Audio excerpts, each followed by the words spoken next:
On Monday, Chad will become the first in a string of coup-hit states in Central and West Africa to use the ballot box to try to emerge from military rule. So what's at stake?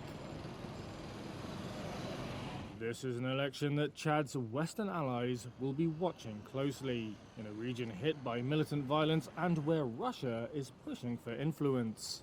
Chad est à la croisée des chemins.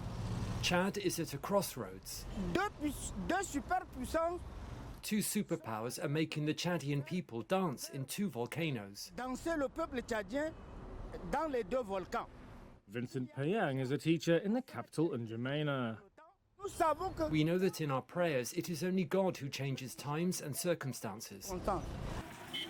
This election comes amid a battle between the West and Russia for influence in the region.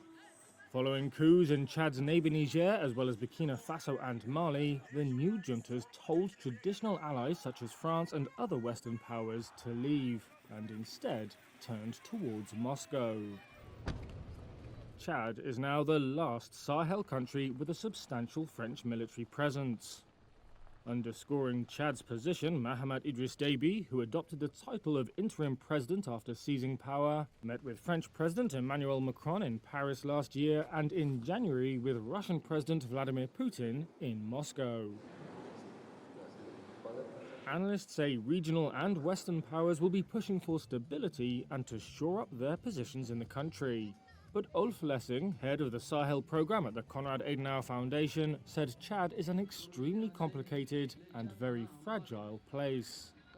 Always, Western powers, wanted a strongman basically to keep the country somewhat under control. That makes certainly sense. We don't want instability in another country, but also many normal Chadians or activists say they're kind of tired being the victims of this Western-driven stabilization game. They also want more freedom and more development, which they haven't seen. Déby, who came to power following the battlefield death of his long-ruling father Idriss Déby, is widely expected to win. Opposition groups are already crying foul.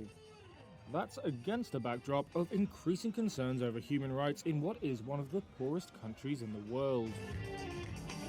Déby initially promised an 18-month transition, but his government later adopted resolutions to postpone elections and allow him to run for the presidency. Subsequent protests were violently quelled by security forces. Around 50 civilians were killed. And another death, opposition figure Yaya Dillo. He was shot and killed in Djamena on February the 28th, the day the election date was announced.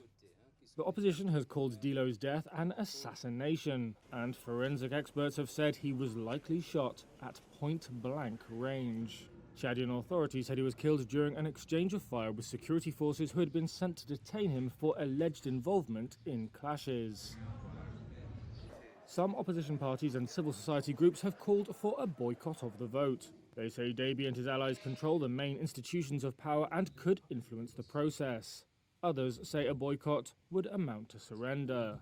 On a besoin de la paix. On a assez souffert dans ces pays.